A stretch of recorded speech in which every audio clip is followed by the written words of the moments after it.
Satu, Ustadz, saya kesulitan rezeki. Saya cari-cari, kok susah dapatnya. Melamar, tolak lagi. Bawa maaf, tolak lagi. Dikatakan akan buka 10 juta lapangan kerja, saya nggak kebagian. Wahai, kenapa Ustadz susah? Jangan salahkan orang lain, karena kaidahnya mengatakan, wa may yattaqillaha yaj'al lahu makhraja wa yarzuqhu min haitsu la. Kata Allah, kamu tingkatkan takwa, saya kirimkan rizki. Jangankan yang kamu cari, yang nggak kamu duga, saya datangkan. Nanti lain waktu kita belajar, ada 8 jenis rizki dalam Al-Quran. Rizki yang antum datangi, rizki yang mendatangi antum, rizki yang baru antum pikirkan dia sudah ada, rizki yang sedang antum tunggu-tunggu ternyata dia menunggu antum, ada. 8 jenis rizki dalam Quran. Tapi yang paling hebat, ada orang yang belum mencari, rizkinya sudah datang kepada dia. Sudah disiapkan. Caranya apa? Tingkatkan takwa.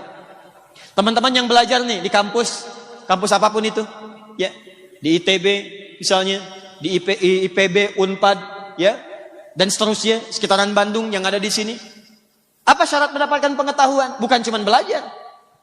Karena ayatnya tidak hanya diikat dengan ikra. Teruskan ayatnya. Apa wahyu pertama turun? Bukan ikra. Wahyu pertama turun, ikra bismi rabbikal ladzi khalaq. Jangan dibuang kalimat bismi rabbiknya. Ikra bismi rabbik. Baca, belajar. Kenapa belajar? Bukan cuma cari ijazah. Bukan cuma cari pekerjaan. Lakukan karena Allah. Bismi rabbik. Karena Allah yang menciptakanmu. Karena Allah yang merawatmu. Engkau belajar karena Allah. Dekati Allahnya. Saya mudahkan semua proses pembelajaran dan dengan yang lainnya. Makanya orang beriman itu belajarnya pakai takwa. Begitu takwa meningkat, ditambah pengetahuan oleh Allah. Dari mana tahunya Ustadz? Quran surah kedua Al-Baqarah di akhir ayat 282. Paling kiri sebelah bawah. Pas ujungnya. Wa may wattaqullah wa yu'allimukumullah. Lihat ayatnya.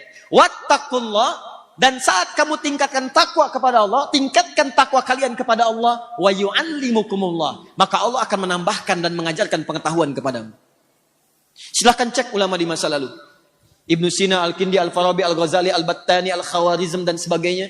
Mereka sebelum belajar itu, yang mereka bangun ketakwaan kepada Allah Subhanahu wa taala. Secara singkat, Ustadz, saya ingin meningkatkan takwa kepada Allah, bagaimana caranya? Di Quran disebutkan 115 kali kalimat takwa di Quran. Di antara cara yang paling mudah, tingkatkan amal ibadah yang standar. Salat meningkat. Makanya saat menyebutkan orang takwa, kalimat pertamanya salat. Dzalikal kitabu la raiba fihi hudalil. Siapa mutakin orang takwa itu? Teruskan ayat 3-nya. Alladzina yu'minuna bil ghaib wa salat. Ayo tingkatkan, naik. Jangan yang standar aja, standarnya fardu 17 rakaat. 2 4 4 3 4, 2 subuh, 4 zuhur, 4 asar, 3 maghrib, 4 isya. Itu standar. Jadi kalau cuma minta yang standar, yang lain juga minta yang sama. Anak kecil juga sama, 5 tahun salat juga. Ya Allah jadikan aku pintar, kata yang 5 tahun. Kata yang 25 tahun, ya Allah tambah ilmuku. Salatnya sama. Kata Allah, apa bedanya kamu dengan anak kecil ini?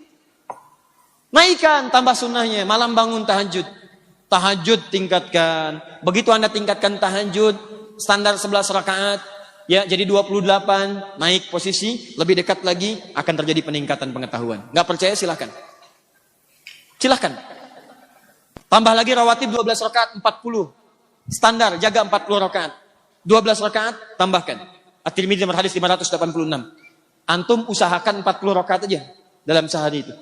17 salat fardu, 11 salat malam, 12 salat rawatib. Rawatibnya 4 sebelum zuhur, 2 setelah zuhur, ya 2 setelah maghrib, 2 setelah isya, dan 2 sebelum subuh, 12 rakaat. Gabungkan jadi 40 rakaat, antum akan merasakan perbedaan dalam kehidupan. Silahkan kalau nggak percaya. Tiba-tiba rezeki jadi mudah, tiba-tiba terlindungi oleh Allah. Terus pribadi dirubah jadi lebih baik lagi. Ada semangat yang beda, ada ketenangan dalam jiwa, ada penerimaan dalam rezeki, ada qanaah dalam bersikap. Indah. Gak percaya silahkan. Bedakan rasanya, rasakan bedanya, dan pasti akan terasa bedanya. Tuh. Puasa. Makanya ketika puasa disebut takwa. Al-Baqarah ayat 183. Ya ayyuhalladzina amanu kutiba alaikumus kama kutiba alal ladzina min la'allakum tattaqun. Puasa membuat kamu takwa. Takwa meningkatkan pengetahuan. Takwa memudahkan rizki. Takwa menghadirkan solusi. Jadi kalau antum rajin puasa, rajin sholat, rajin melakukan kebaikan, dekati Allah. maka sifat-sifat Allah dalam semua urusan kita akan diturunkan untuk memudahkan kehidupan kita. Itu poinnya.